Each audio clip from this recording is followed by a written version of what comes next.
రాష్ట్రంలో శాంతి భద్రతల పరిస్థితి అధోగతి పాలైందన్నారు బీఆర్ఎస్ నేత ఆర్ఎస్ ప్రవీణ్ కుమార్.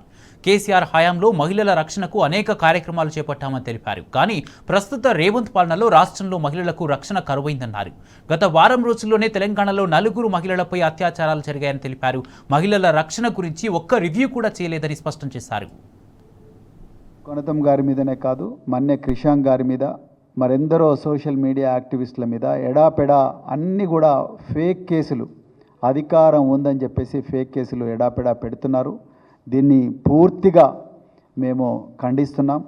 మరి రేవంత్ రెడ్డి గారు ప్రతిపక్షాల మీద ప్రతిరోజు కూడా, మరి ముఖ్యంగా భారత రాష్ట్ర సమితి మీద విపరీతంగా కేసులు పోలీసు యంత్రాంగాన్ని యూజ్ చేసుకొని పెట్టడం వల్ల రాష్ట్రంలో శాంతి భద్రతల పరిస్థితి అధోగతి పాలైంది. కేసీఆర్ గారి హయాంలో గత 10 సంవత్సరాల వారి పాలనలో మహిళలకు పూర్తిగా రక్షణ ఉండేది. షీ టీమ్స్ పెట్టారు. వేలాది మంది మహిళలను పోలీసు కానిస్టేబుల్గా రిక్రూట్ చేశారు. మొట్టమొదటిసారిగా 33% రిజర్వేషన్ పోలీసు రిక్రూట్మెంట్లో ఇచ్చారు. 11 లక్షల సీసీటీవీ కెమెరాలు ఈ తెలంగాణ రాష్ట్రంలో పెట్టారు. బహుశా దేశంలో తెలంగాణలో ఉన్నన్ని సీసీటీవీ కెమెరాలు దేశంలో మరెక్కడ ఉండవు. అదేవిధంగా షీ టీమ్స్ పెట్టారు, భరోసా సెంటర్లు పెట్టారు, సఖీ సెంటర్లు పెట్టారు. ఎన్నో మహిళల కోసం ఎన్నో రకరకాల కార్యక్రమాలు. మహిళలు సంపూర్ణంగా చాలా సురక్షితంగా మరి తిరిగారు.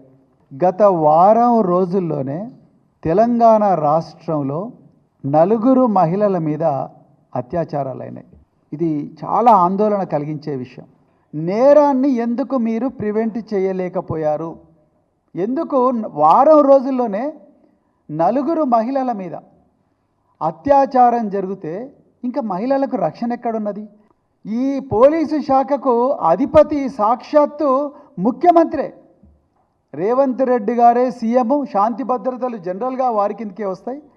ప్రత్యేకించి హోమ్ మినిస్టర్ కూడా రేవంత్ రెడ్డి గారే. ముఖ్యమంత్రి గారు ఇందులో ఏ బాధితురాలను కూడా పరామర్శించడానికి వెళ్ళలేదు. దీని మీద ఒక ప్రత్యేకమైన రివ్యూ తీసుకోలేకపోయారు గౌరవ ముఖ్యమంత్రి గారు. అధికారులకు ఆదేశాలు ఇచ్చినట్టు కూడా ఎక్కడ కూడా రాలేదు.